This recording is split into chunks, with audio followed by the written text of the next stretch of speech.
What's up guys, my name is Vladimir and welcome back to another daily video. And today we're gonna find out what American things other countries think are weird. I'm from another country. What? I can give my perspective on this. I can tell you what things I think are weird, what things I don't think are weird anymore since I came to Canada, and maybe some things that I never thought are weird. So it should be interesting. And if you don't subscribe to my channel, I'm going to track you down. I'm going to find you.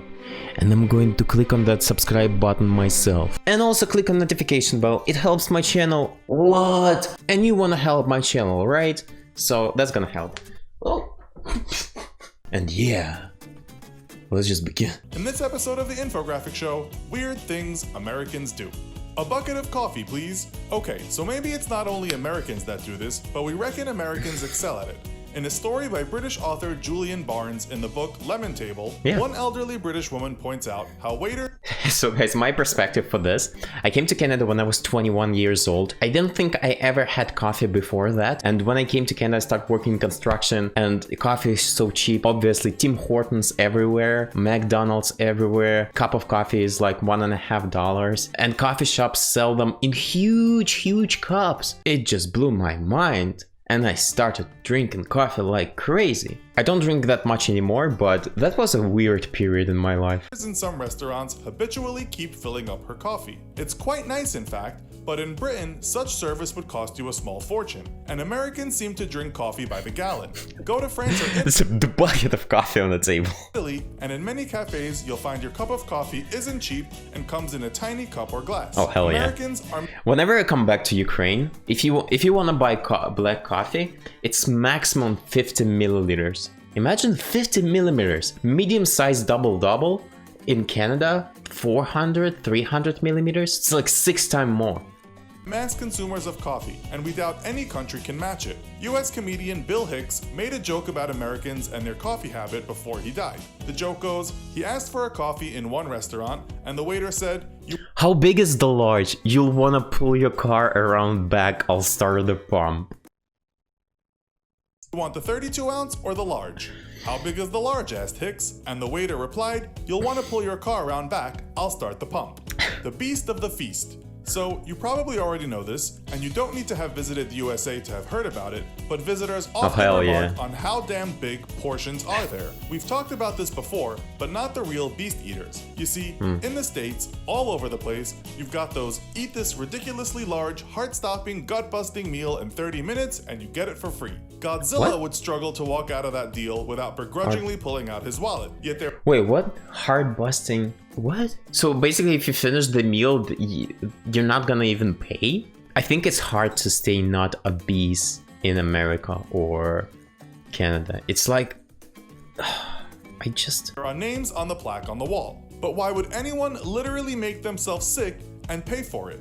Only an American could explain. The question was asked on Quora about this, and most people said food is cheap and big portions sell to the majority of people in everyday restaurants. But we like this answer, which kind of flips it. Your question might well be turned around to ask, why are portions in the rest of the world so small? The United States has a good food supply and people expect value for their money. Wow.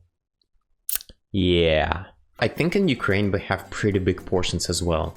But it's just the difference is a lot of food in Ukraine is healthy. Obviously we have also fast food, which just came from West, right? But for the most part, food is healthy. For example, in Canada, I assume in America as well, it's normal to have a barbecue and have like a bunch of sandwiches and hamburgers and burgers all the time. I don't think my mom ever cooked burger in her life. This is weird to just about anyone outside of the USA, the fact that at some pharmacies or drugstores, you can buy cigarettes. While many pharmacies in the US stopped doing this, you can still find it. It does seem rather odd that the place selling you things to... What? Are you crazy? What are you doing down there? What? Sir, do you want this poison? Yes, please. Sir, do you want the treat for this poison? Yes, please. Here you go. Money, money, money. That's crazy. Pharmacy is like the cancer of society sometimes, I think. improve your health would be selling you those cancerous sticks of tobacco. In 2014, CVS pharmacies in the US stopped doing this, stating, "We came to the decision that cigarettes and providing healthcare just don't go together in the same setting." Really? Oh my god, they got it. Oh my god. Good job, kudos. Took a while to figure that out. Beer everywhere. While you must be 21 to buy beer in the United States, you can get it in some surprising places. So guys, it's a little bit weird for me. I always thought it's weird that you able to drive at 16, but you can drink when you're only 21. And also, in my opinion, longer it's forbidden for people to drink, it's more desirable. One such place is the aforementioned pharmacy, but you can add to that. You can find beer sold in vending machines, at some clothing stores, coffee shops, at some drive-thrus, and even some special hospitals. Hospitals! Woohoo! Okay, when vending machines, I mean, or whatever. Coffee shops.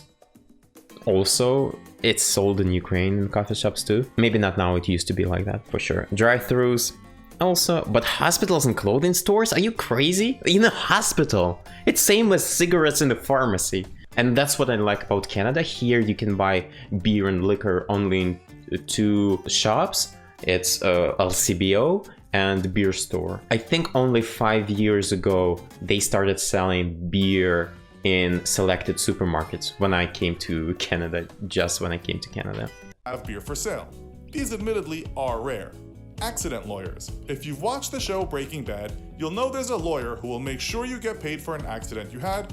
And that's why I fight for you, Albuquerque. Better call Saul.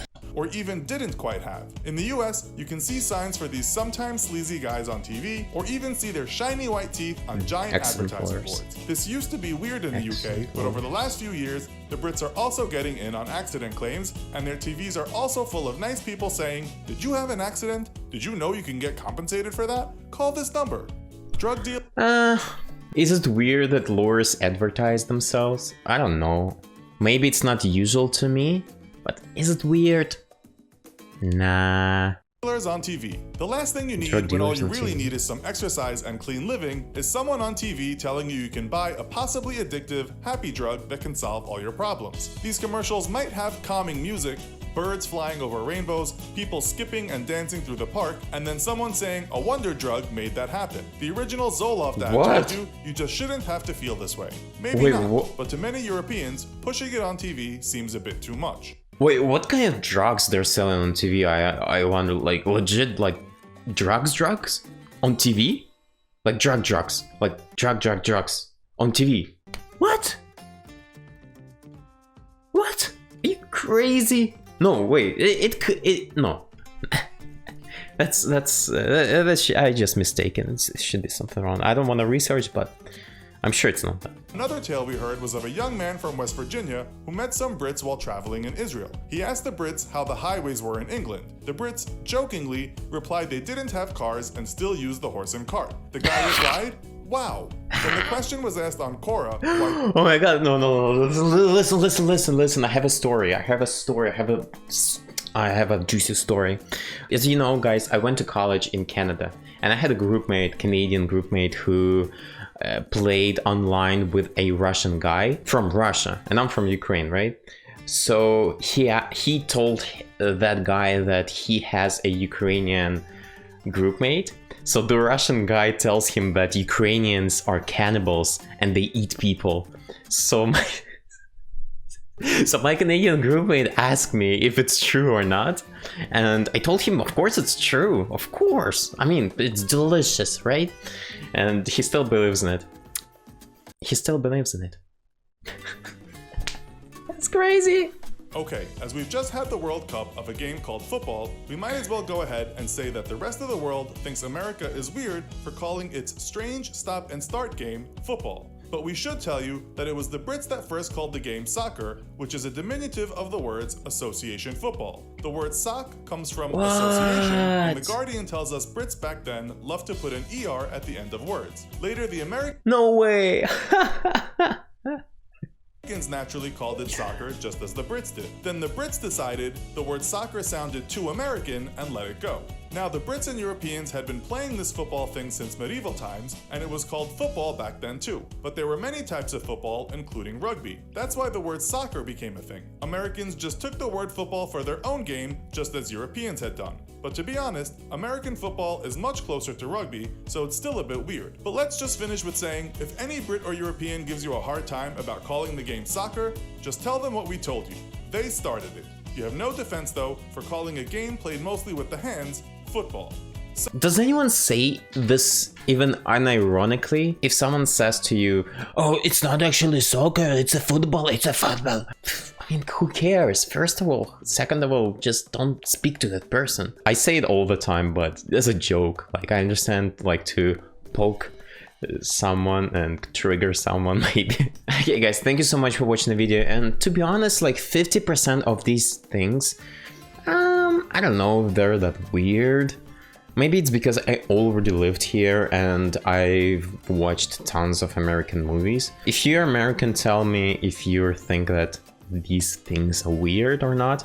And if you're not American, tell me what other things you think are weird that Americans do. And yeah, see you tomorrow. Пока-пока.